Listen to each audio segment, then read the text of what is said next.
सन 1494 ईस्वी में तुर्कमान कबीले से आए कारा के सुल्तान कुली को बहमनी सुल्तान मोहम्मद शाह लश्करी ने सिर्फ कुतुबुल मुल्क का ओहदा ही नहीं दिया, तेलंगाना का तरफदार भी बना दिया, गोलकुंडा की जागीरदारी भी दे दी। सुल्तान कुली एक बहादुर सैनिक था, योग्य शासक था, कुशल भवन निर्माता था।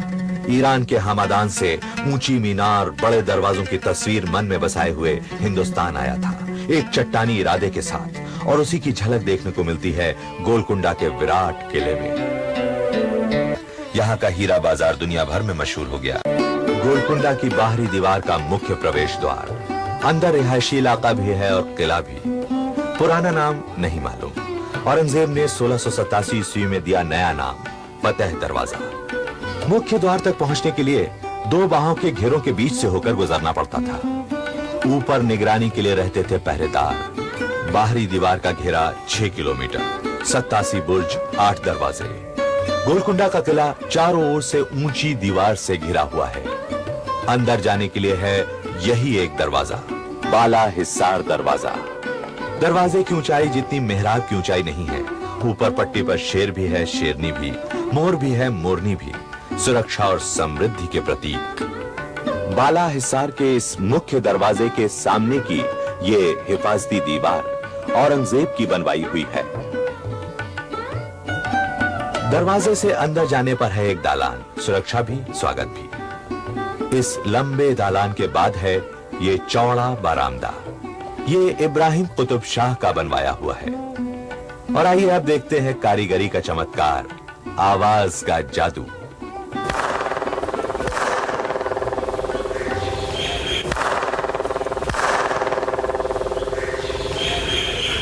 आवाज का ये इशारा 435 फीट दूर उस बारादरी पर साफ साफ सुना जा सकता है।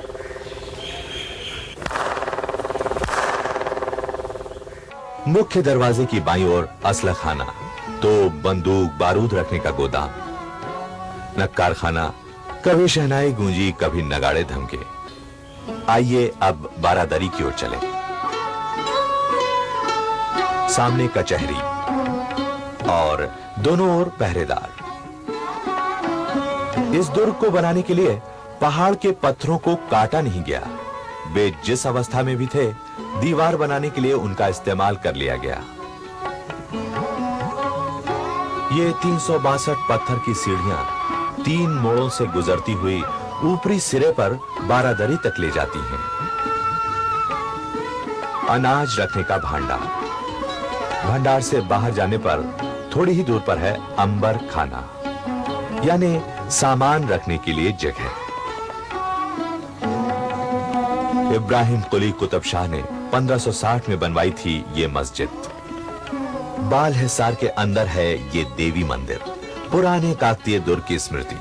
कुतुब शाही सुल्तानों ने इसे तोड़ा नहीं, ये उनकी धार्मिक समन्वयक दृष्टि का ठोस सबूत है। दीवाने खास, जहां सुल्तान और वजीर, ऊंचे ऊंचे अधिकारी सलाह मशवरा करते थे, नीति निर्धारित करते थे। बारादरी की ऊपरी छत इस इलाके की सबसे ऊंची जगह है, जहां से दूर दूर तक चारों तरफ निगरानी रखी जाती थी। फरियाद है, फरियाद है। जी हां, यही है दाद महल।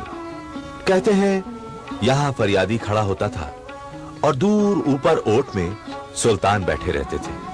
और फरियादी की सिर्फ फरियाद ही नहीं, बल्कि उसके दिल की धड़कन भी गूंजकर ऊपर सुल्तान तक पहुंच जाती थी। देखिए, हर फैसले के बाद जब सुल्तान दीवाने खास यानी बारादरी से दौलत खाना आलिया की ओर लौटते थे, तो यही होता था उनका रास्ता। दोनों तरफ पहरेदार और इस दालान में किला कोतवाल। बारादरी के दूसरी ओर से रिहायशी इलाके में जाने के लिए हैं 280 सीढ़ियां, और यहां से शुरू होता है रिहायशी इलाका। महलों में पानी पहुंचाने के लिए पानी को नीचे से पहले 350 फीट तक 3 फारसी रहट से उठाया गया।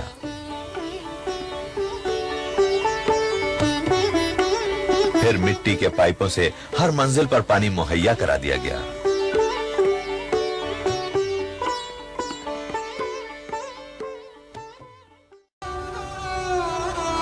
और यह है रानी महल के भीतर की जनाना मस्जिद। हरम में रहने वाली बेगमों शहजादियों के लिए छत पर यह खूबसूरत बागीचा बनवाया गया था। 5 फव्वारे थे यहाँ और दुनिया भर से चुन चुन कर बेशुमार फूल लाकर यहाँ लगाए गए थे।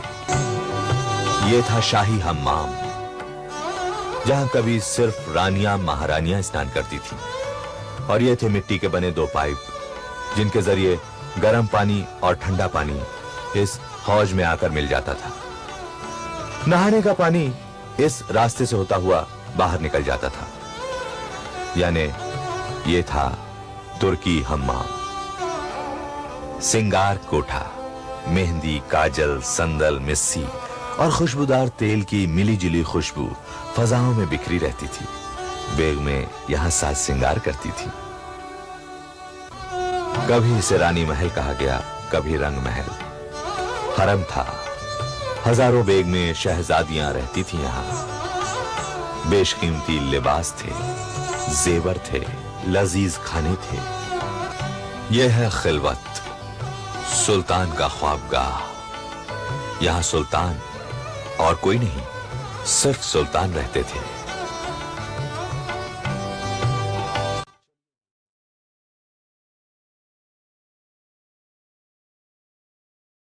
सन 1687 ईस्वी अब्दुल्ला पानी सरदार खान ने दगाबाजी की, किले का दरवाजा खोल दिया। औरंगजेब किले के अंदर आने में कामयाब हो गया। तानाशाह बंदी बनाकर दौलताबाद के किले में भेज दिया गया। पुरखों की कब्रों के बगल में तानाशाह को दफन भी नसीब नहीं हुआ। हालांकि राजधानी हैदराबाद चली गई थी, पर सभी सुल्तान आखिरी पड़ाव के लिए यहीं लाए जाते रहे।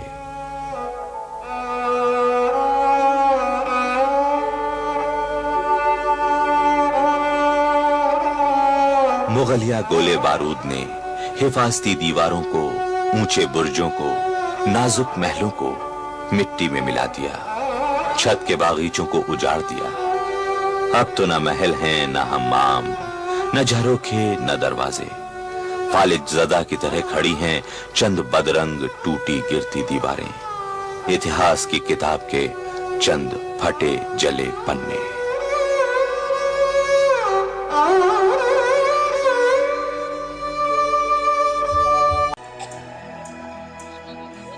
एक गुलशन था जलवानुमा इस जगह, रंगों जिसकी दुनिया में मशहूर थी।